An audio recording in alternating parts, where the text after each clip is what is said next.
A lot's happened in the last 10 years. It's a miracle I'm even sitting here now. I got a second chance. And I'm gonna take advantage of that. But I need you with me, Pete. You're gonna heal the world.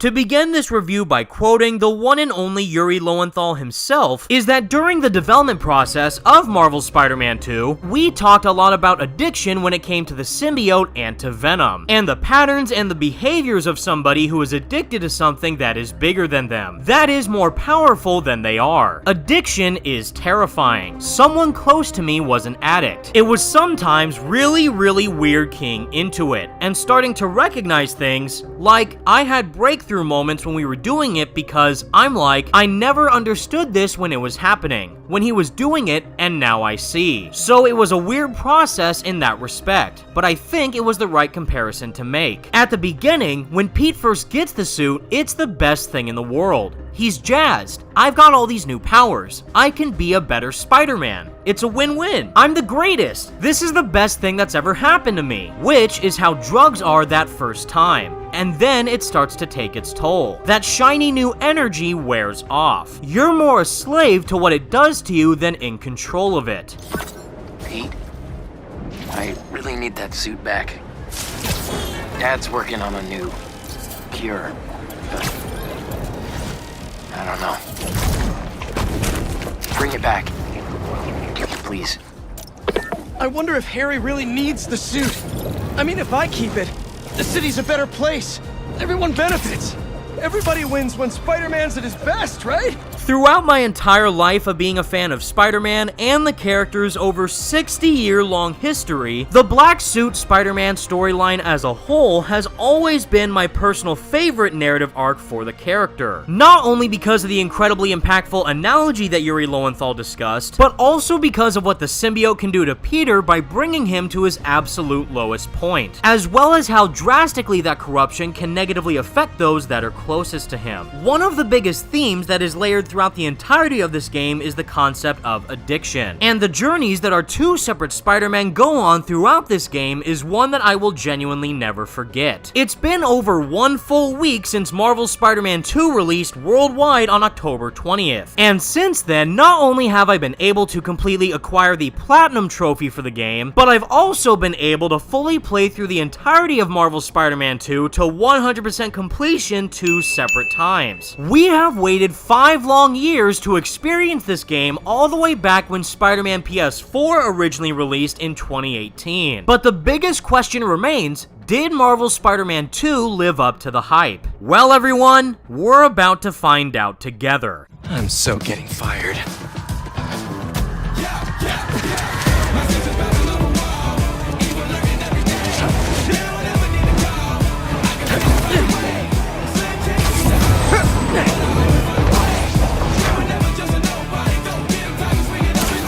Right off of the web slinging bat is that Marvel's Spider-Man 2 is an absolute technical masterpiece when it comes to its execution of gameplay. Insomniac Games already outdid themselves when it came to the previous Spider-Man games' traversal systems with Spider-Man PS4 and Marvel's Spider-Man Miles Morales. But for the case here with the official sequel, Insomniac have hands down created what I believe to be the best traversal system within any open-world Spider-Man game to date. The speed of the swinging is unparalleled, unparalleled, which is obviously all thanks to the power of the PS5, given that this is of course a PlayStation 5 exclusive. Fortunately, that ultimate free roaming fantasy has been brought to life even further, all thanks to the new additions Insomniac have incorporated into both Peter and Miles' traversal systems, which directly includes the brand new web wings, which can seamlessly get you from point A to point B as fast as possible, the slingshot mechanic, which is incredibly fun to pull off at any point in the city, which can instantaneously gain you a massive amount of speed, and simply a boatload more of adjustments to the game's core traversal system, like that of loop-de-looping, corner tethering, surfing across water, and last but not least is a plethora of brand new air tricks that Peter can use within the open world, which also flow beautifully right back into the game's main web swinging. And for all of you hardcore Spider-Man gamers out there like myself who actually want a challenge, Insomniac have also wonderfully added the brand new traversal mechanics with web swinging physics and fall damage, which straight up makes the web swinging feel like it was ripped right out of the Spider-Man 2 movie tie-in game all the way back in 2004. And if you manage to blend all of these individual factors together, you not only receive one of the most flawless traversal systems within any open-world Spider-Man game to date, but you also create an experience with a much higher skill ceiling for players to completely master. And when you manage to actually get into the flow of the game's brand new web swinging mechanics, it ends up feeling like absolute pure magic.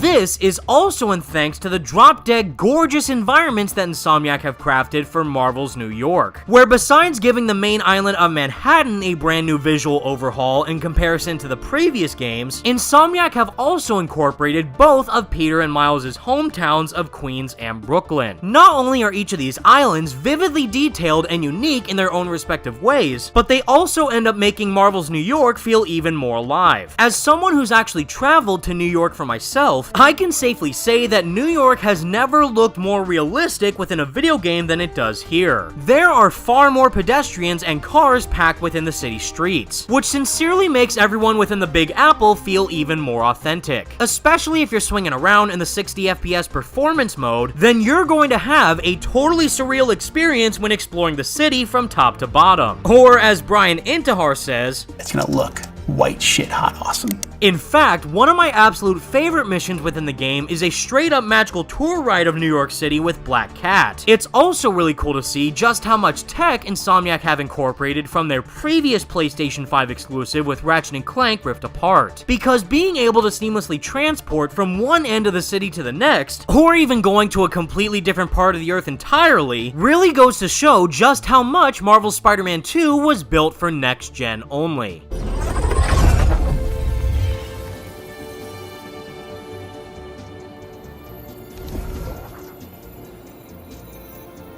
Doctor Strange. That's pretty good. Which can also directly be said about the game's fast travel system, where, to put it bluntly, is pretty much the fastest fast travel system I've seen in any video game to date. But given how incredible Insomniac have updated this game's traversal system, you're more than likely not going to be fast traveling anywhere anytime soon. Now, moving on from the outstanding traversal system of the game, we also have another major pillar to look at for Marvel's Spider-Man 2, which directly takes the form of the game's combat mechanics, where, to sum it up in one sentence, is that Insomniac have pretty much streamlined the Spider-Man combat formula, where even though they did take out a pretty fun feature that was incorporated into Spider-Man PS4 with that of the suit powers, they instead gave both Peter and Miles brand new combat abilities to further flesh out their overall movesets. So for Miles, he does have the same Venom powers that we saw in his own game, as well as the brand new blue bioelectric abilities. And for Peter, he has the addition of the spider arms as well as the the forever iconic symbiote. Now, coming from me personally, as someone who isn't that big of a fan of the whole spider arms idea, I straight up can't deny how much fun they are to use during combat sequences. And on top of all that, Insomniac have also heavily increased the difficulty level for the hardest setting in the game, which certainly goes out of its way to make all the enemies that you fight even harder than they were in the previous titles. So making sure that you actually upgrade all your different powers and abilities for both Peter and Miles is going to be crucial for the utmost amount of success. My personal favorite of which has to be the brand new wall thrash ability that Peter and Miles have, where even though they do have certain adjustments to both of their ground and aerial attacks, I'm not kidding when I say that the wall kick ability is one of the best moves within the entire game.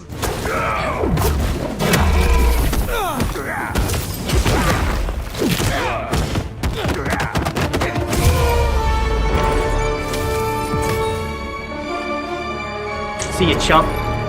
And what's more is that Insomniac have pretty much turned Marvel Spider-Man 2 into a flat-out Dark Souls game by giving both Peter and Miles a straight-up parrying mechanic, which hands down is the biggest game changer when it comes to this game's combat, and easily makes boss fight encounters that much harder to get right. Instead of being able to straight-up dodge everything this time around, you're really gonna have to focus on timing your parries just right in order to land a critical blow, which in my eyes is an extremely welcome addition to the game's core combat system, and actually ends up providing it with even more depth. But above all else, nothing really comes close to the utter amount of joy that I feel every single time that I activated the symbiote surge mode for Peter while he was wearing the black suit. While both Miles and Peter's abilities with the venom attacks, the spider arms, and the symbiote powers do have their own unique function when it comes to handling enemies in a crowd, the symbiote surge basically lets you go off on individual enemies in a rage of fury. And you can damn well tell that Bully Lowenthal himself was having the absolute time of his life recording those sequences.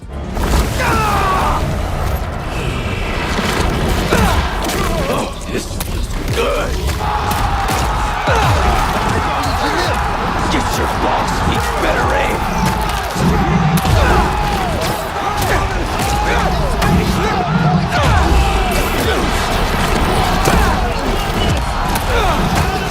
The only real downside that I do have about Marvel Spider-Man 2's combat is that both Peter and Miles have the exact same gadgets. Unlike Spider-Man PS4 and Miles Morales, both Peter and Miles in their own respective games had different gadgets, which they could have easily carried over within Marvel's Spider-Man 2. But I guess as a way to make them not feel too overpowered, Insomniac seemed to have cut back on the amount of gadgets that both Peter and Miles use, as well as foregoing Insomniac's iconic gadget wheel in its entirety. But if that's all in the pursuit of trying to make the core combat system feel more streamlined, then I for one am all for it. But above everything else that this game has to offer, the biggest factor of Marvel's Spider-Man 2 that I was personally looking forward to diving into the most has to be in regards to its story. Now, in case you're unaware, is that Insomniac's version of Spider-Man is literally my all-time favorite version of the character within any form of Spider-Man media. And the first Marvel Spider-Man game in particular told one of, if not the greatest Spider-Man stories I've ever experienced. So it's safe to say that Marvel's Spider-Man 2's story had a lot to live up to. And let me just say that this game's narrative absolutely delivered in more ways than one. For starters, this game's cast is absolutely star-studded, and is filled to the brim with outright phenomenal performances, where even though I was shocked by just how good every single cast member was within this game's story, like that of Najee Jeter as Miles Morales, and especially of Jim Peary as Kraven the Hunter, but in my honest opinion is that this game's story would have absolutely no leg to stand on without these top 3 performances carrying the entire narrative, which undoubtedly goes to Graham Phillips as Harry Osborn, Tony Todd as Venom, and the one and only Yuri Lowenthal as Peter Parker, where after completely experiencing this game's story twice in a row, Yuri has cemented himself for me as the absolute definitive version of Peter Parker. And if he somehow doesn't end up winning the best performance during this year's Game Awards, I am genuinely going to be extremely upset.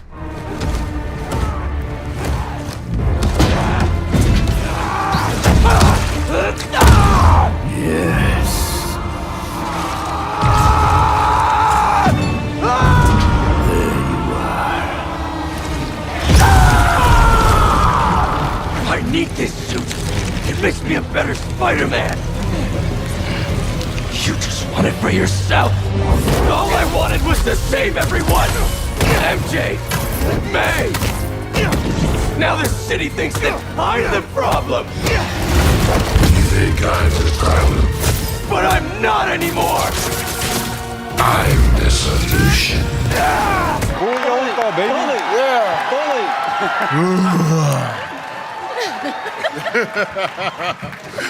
All right, bully. Gotta sit down now. All right. As I've mentioned previously, is that the Black Suit Spider-Man storyline is my all-time favorite narrative arc for the character in any form of media. And respectively, is that Venom is my all-time favorite Spider-Man villain. And I'm happy to say that I was left incredibly satisfied by how Insomniac fully adapted both of these characters. Yuri in particular poured his absolute heart and soul into his Black Suit performance, and pretty much nailed all the notes that I was looking for within a fully symbiote-corrupted Spider-Man. Ranging all the way from pride, frustration, overconfidence, and pure rage, Yuri effortlessly hits all the marks, and totally blew me away with his delivery, which I for one believe will go down as one of the most definitive Spider-Man performances of all time. And respectively, the same exact thing can also be said for Tony Todd's performance as Venom. Harry. We are not Harry. We are.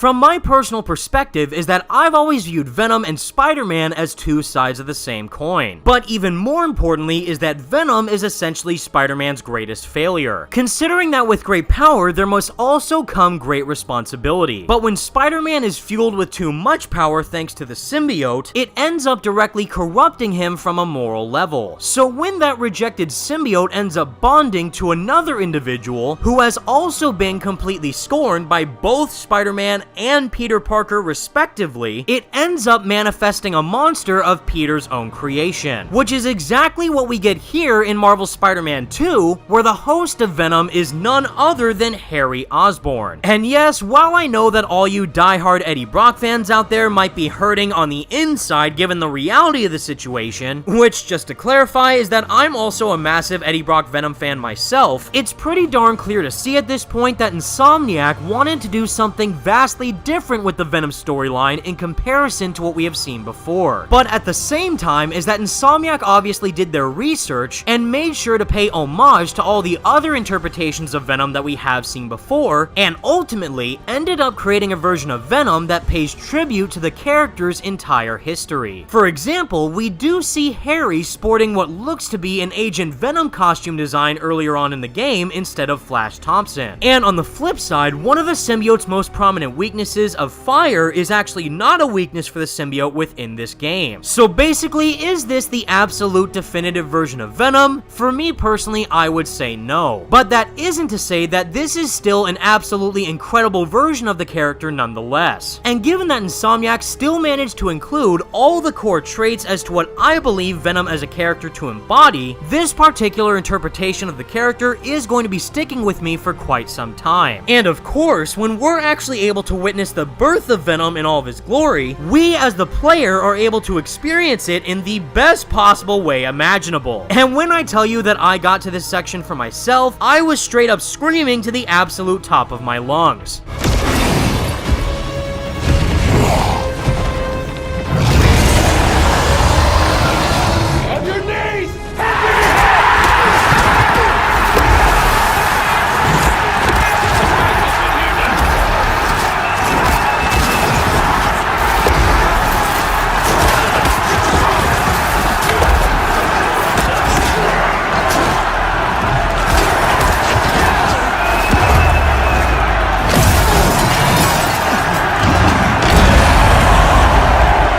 But even on top of reaching the absolute best part of the game, the core content of Marvel's Spider-Man 2 is still filled to the brim with extremely meaningful story missions and side activities, where most notably is that alongside of playing as Peter, Miles, and even Venom himself, is that the Mary Jane missions have once again made a return. And in my opinion, as someone who already thoroughly enjoyed the Mary Jane missions in Spider-Man PS4, I was absolutely blown away by how good the MJ missions were within Marvel's Spider-Man 2. Primarily the second Mary Jane mission, where we have to simultaneously take out Kraven's hunters, as well as try and avoid a symbiote-possessed Black Suit Spider-Man, which decided to make an already pretty scary version of Black Suit Spider-Man and turn him into a full-on horror villain, which is easily just one of the many jaw-dropping moments that I experienced when playing through this game. And even on top of all the captivating main story missions, we also have an abundant amount of brand new side missions that give the game even more depth. And truthfully, I wouldn't even call these side missions, considering just how critical they are to expanding the game's overall universe, as well as further developing the character profiles for both Peter and Miles. But the best part about these side missions is that some of them can range from being a lot more personal and heartfelt, while the others can be much grander in scale, and even tease towards future content that might be incorporated into Insomniac's future projects. And based on everything that we saw within these side missions, I have no doubt in my mind that Insomniac's next inevitable Spider-Man project is going to be one hell of a good time. And when the crimson hour rolls over this earth, it shall bring truth, judgment,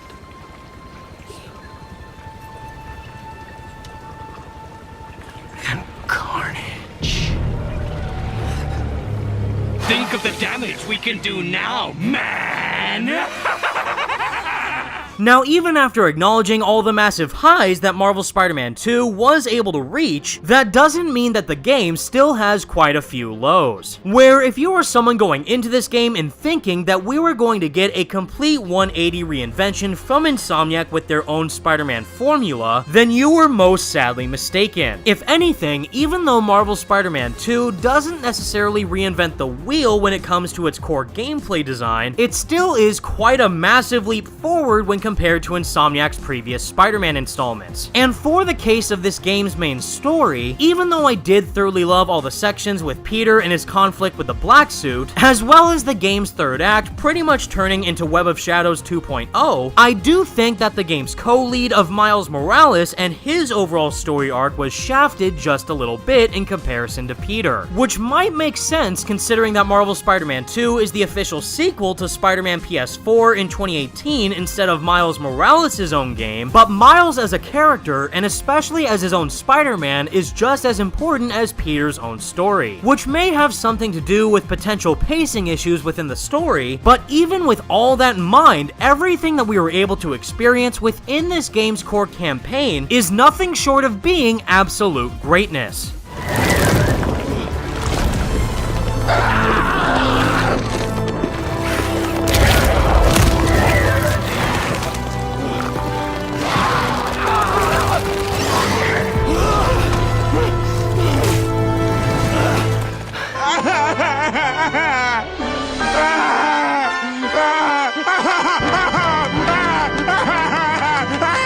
Marvel's Spider-Man 2 is an absolute triumph. For me, this is not only the greatest superhero game ever made, but it's also one of the most impactful Spider-Man stories I've ever experienced. Even though I may enjoy the first game's story just a bit more than this one, Insomniac have still managed to create a work of art that will inspire countless others for years to come. This game is undoubtedly Insomniac's Magnum Opus, and is undeniably a dream come true for Spider-Man fans to experience for themselves. Even starting to think about making a game like this is a monumental task for any one developer to do. But given the fact that this game even exists in the first place, it just goes to show just how much love, care and passion every single developer over at PlayStation, Marvel, and Insomniac have for Spider-Man as a whole. I created my YouTube channel all thanks to the initial reveal of Spider-Man PS4 all the way back in E3 2016. The reveal of that utterly mesmerizing game is what inspired me to become a content creator in the first place, where at the time I was only 18 years old. And seeing that all these years later, I still have an overabundant amount of joy for Spider-Man now more than ever, it's really all thanks to Insomniac for breathing such fresh life within the Spider-Man universe. Even in the game's universe itself, Peter is canonically 25 years old, which just so happens to be exactly how old I am nowadays, which for me makes this game, its story, and its characters all the more meaningful, which is why I'm giving Marvel's Spider-Man 2 a solid 9 out of 10. And additionally, it's also my personal pick for Game of the Year of 2023. As I said in the very beginning of this video, is that one of the biggest themes of Marvel's Spider-Man 2 is tackling the concept of addiction, and exactly how that addiction has the ability to completely corrupt someone at their very core. But above everything else, and no matter what darkness you may be facing, it's always important to remember all the people in your life who will support you no matter what, and that you will always have the power to overcome that darkness and do what's right. Spider-Man is a hero in so many different ways, but at the end of the day, he's simply just one of us, and shows that no matter who you are or where you might be from, every single one of you has the potential to become a hero. And thanks to our friendly neighborhood Spider-Man, they've truly shown us time and again exactly what it means to rise up and be greater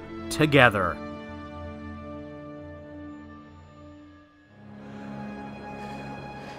Just glad to have you back, man.